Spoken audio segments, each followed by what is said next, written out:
I want to welcome you to Manchester. The University Museum.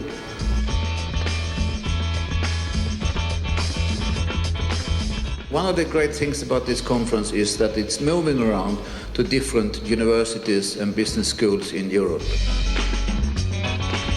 It's so much better to organize this way than going to a conference hotel.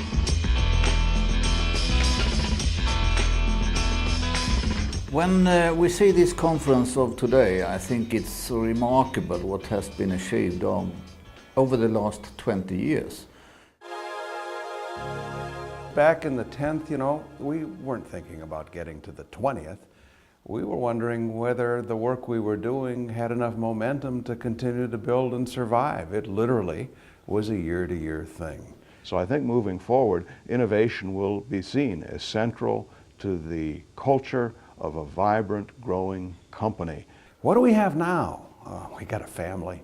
I mean, that's the only way to put it. We've watched young people mature into very advanced work. We've watched the friendships that have developed across countries, across ages. It's been absolutely wonderful. But there is at least another kind of flexibility. I joined the EIASM 10 years ago, and I still remember that it was shocking. It was the first year in which there was this Best Paper Award, and I just started there, and I really wanted to do something interesting.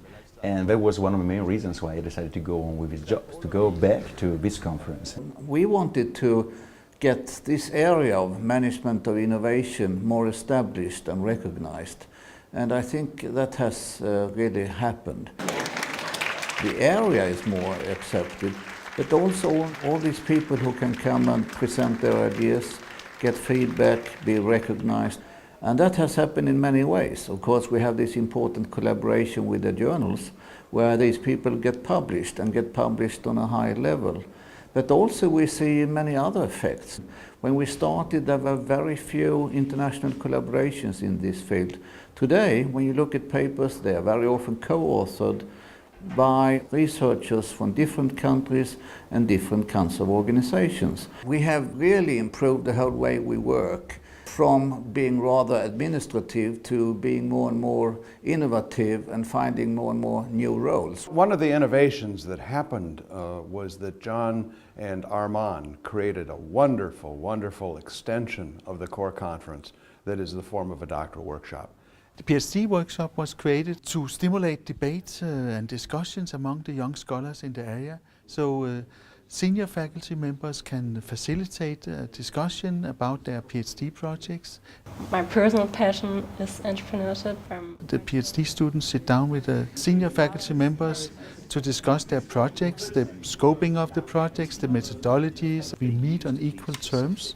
We meet to discuss as fellow researchers and give the feedback in a very positive tone. They also have the opportunity to make a presentation of their project for a smaller group of peers. My policy is, if I get those kinds of reviews, I read them and then I put them aside for about a week. Also help them to connect with the editors of journals which are publishing in the area of the conference. In JPIM, you don't just say, oh yeah, managers will learn, and you write 2 lines or 1 paragraph. I want to see more. We had PhD students who actually have attended the workshop several times and then presenting a full conference paper at the conference and winning the Best Paper Award. I'd say it's almost imperative to be on this workshop, especially if you're about to commit a number of years of your life to researching topics in the field. To actually get a heads up this early on methodology, ideas, literature, or how to approach the research is just so valuable. And by coming here, I'm sure it's going to underpin my chances of success. We hope that at the end of the program, everyone that has come is physically exhausted, but spiritually awake. So that when they travel home to whatever their final destination, their mind just keeps going on and on and on about the possibilities to essentially build on their own work and perhaps to collaborate with others. Now, how do we do that? The program opens with a very formal opening activity, typically at a memorable location. This Manchester year, of course, was a museum.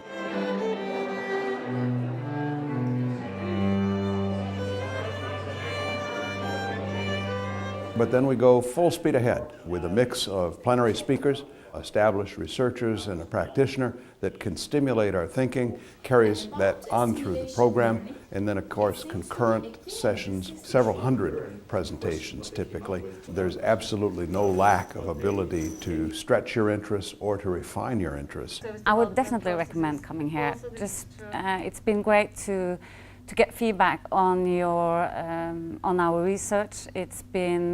I think I'm going to change something, but something I'm also more convinced I can go further on.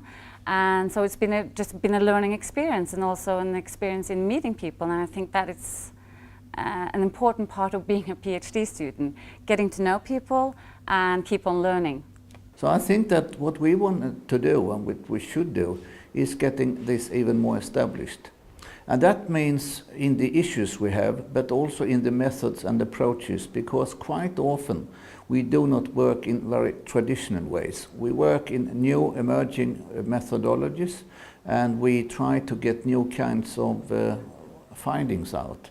Then you can say the conference can advance. We can be more people. We could attract some disciplines that do not show up so much. It could be that we related our research to more of, for example, economics, more about political issues, cultural issues. So even a bit more interdisciplinary wouldn't be bad. But most of all, I think it's about really making the area more accepted, stronger, and being able to compete in recognition with more traditional business administration areas. And I think one of the things that I see happening, and I think it's going to be a very natural process of evolution, is the folks who are among the youngest at the 20th conference will be among the leaders at the 30th. After some years, they asked me to be part of the scientific committee, chairing sessions and to read the papers before and to ask different questions and to, lead. I mean, you've got very good data, you've got very good methodology. I'm sure you can strengthen the paper from this point of view. Yeah. My compliments. Thank you. Thank you very much. They always let young people to experiment, to try, to follow their leads, to follow their interests. And it's a great way to grow up as a researcher, so I definitely recommend to you. The quality of what's going on is actually a kind of the level of activity going on. And a little of my favorite short story is that a couple of years ago, when I didn't feel well about the conference, and I thought, I don't know if there's enough going on. And my dear friend Tom Houston said, no, it's going fine.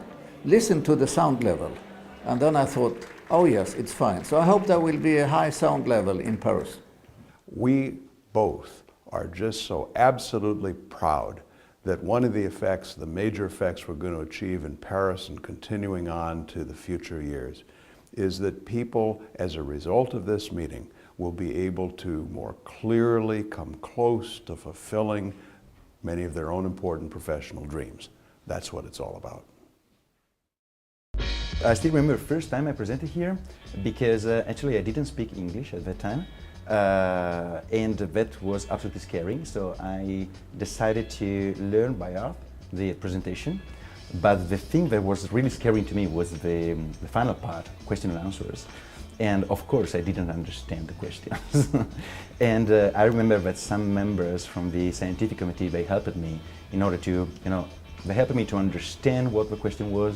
They suggested me how to answer and so on. So I felt to be supported, and that point was very important. And since then, once you do it, being Italian, once you do it the first time in front of so many people, and you do it in English, it's like a turning point in your life. Since that point on, I could, speak in front of people with no many problems.